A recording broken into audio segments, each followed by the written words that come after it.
Aujourd'hui est le jour de mon vrai retour, pense Ulysse. Ce soir, je suis à nouveau roi ou mort. Et au matin, une nouvelle fois, tous les prétendants sont dans la maison d'Ulysse, dans le palais du roi. Télémaque et le porcher sont là aussi. Le grand banquet quotidien va commencer.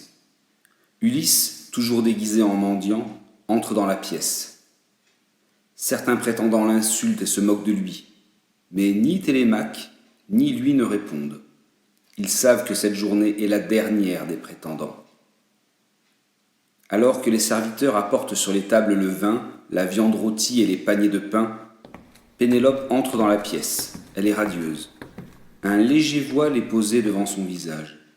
Elle s'adresse alors à tout le monde et annonce le concours. Aujourd'hui, je vais choisir mon nouveau mari. Pour cela, j'organise un concours.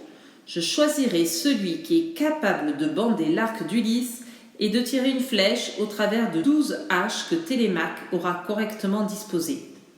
Ulysse était capable de cela. Les prétendants sont impatients de se mesurer. Chacun espérant réussir et donc se marier avec Pénélope et devenir le nouveau roi d'Ithaque. Ainsi, chacun à son tour se saisit de l'arc, mais personne ne parvient à le bander. Un des prétendants refuse le concours. Il s'agit d'Antinos.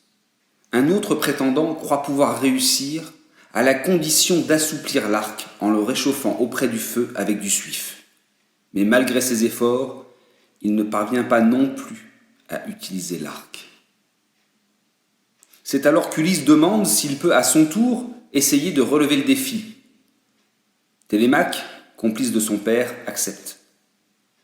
Ulysse se saisit de l'arc, observe le bois avec attention afin de vérifier qu'aucun ver n'est venu abîmer l'arme depuis qu'il est parti d'ici il y a 20 ans. Les prétendants s'étonnent déjà des gestes précis que semble connaître le vieux mendiant. Ulysse prend une flèche, place l'encoche contre la corde, puis bande l'arc sans difficulté. Les prétendants sont stupéfaits.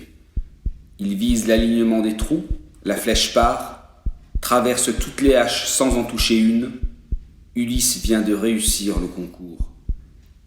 Il se tourne alors vers son fils Télémaque, qui se saisit de son épée tranchante et rejoint son père. Ulysse prend une seconde flèche, bande à nouveau l'arc et fait un tir mortel, touchant à la gorge Antinos, le chef des prétendants. Celui-ci s'effondre sur la table. Dans un grand tumulte, les autres hommes saisis de peur cherchent à prendre les armes qui sont habituellement accrochées au mur, mais celles-ci ont été cachées. Ulysse s'adresse alors à eux.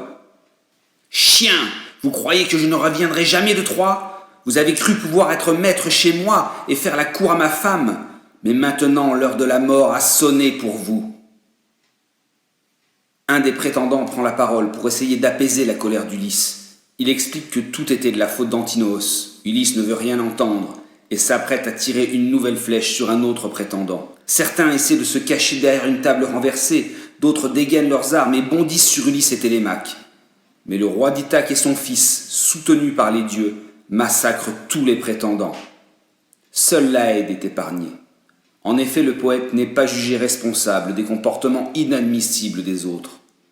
Ulysse ordonne alors aux serviteurs de sortir les cadavres et de faire brûler du soufre pour purifier l'air. Puis il demande à sa vieille nourrice d'aller dire à Pénélope que son mari, Ulysse, est de retour.